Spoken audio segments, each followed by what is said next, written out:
Salam alaikum. On a vu qu'une plante verte a besoin de la lumière pour faire sa photosynthèse, c'est-à-dire sans lumière, il n'y a pas de photosynthèse.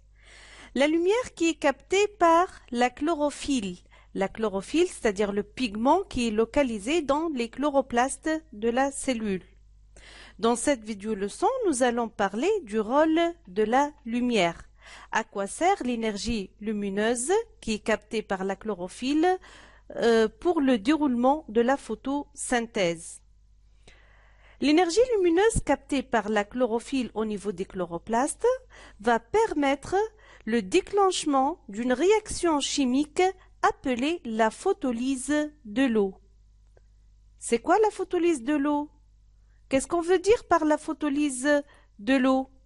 Pour comprendre ce phénomène ou cette réaction chimique, nous allons voir ensemble cette petite animation.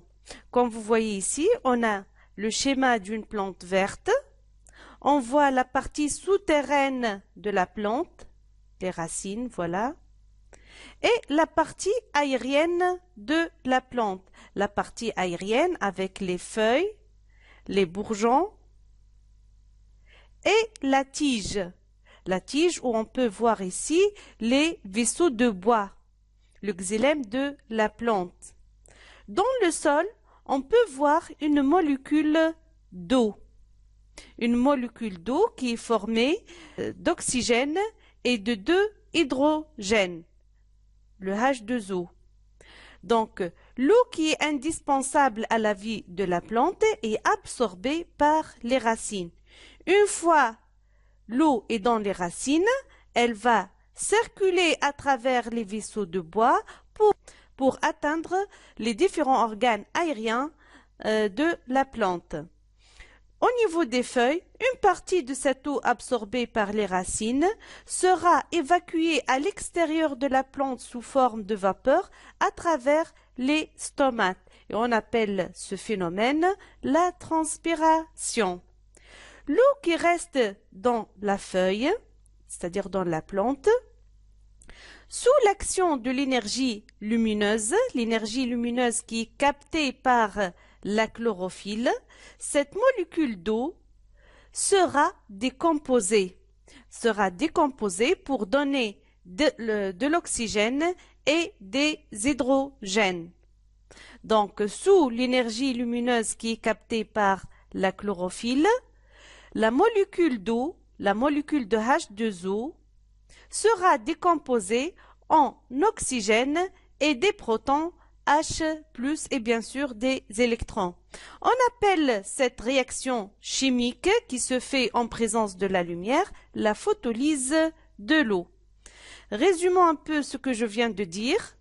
Donc, sous l'action de l'énergie lumineuse captée par la chlorophylle, la molécule d'eau, le H2O, sera décomposée en oxygène, des protons H+, et des électrons selon la réaction suivante. Comme vous voyez ici, on a deux molécules de H2O. Sous l'action de l'énergie lumineuse, ces deux molécules seront décomposées pour donner le dioxygène, 4 protons H+, et 4 électrons.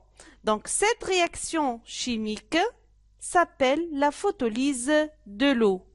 Comme vous voyez, donc la photolyse de l'eau est une réaction photochimique, c'est-à-dire qu'il ne peut avoir lieu que en présence de la lumière. S'il n'y a pas de lumière, il n'y a pas de photolyse de l'eau et par la suite, il n'y a pas production de dioxygène, des protons H+, et des électrons.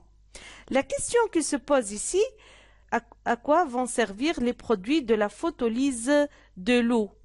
Qu'est-ce qu'elle va faire la plante avec le dioxygène, les protons H+, et les électrons? Nous allons répondre à cette question très prochainement, Inch'Allah, dans une autre vidéo leçon sur la chaîne Taqi Academy. À très bientôt.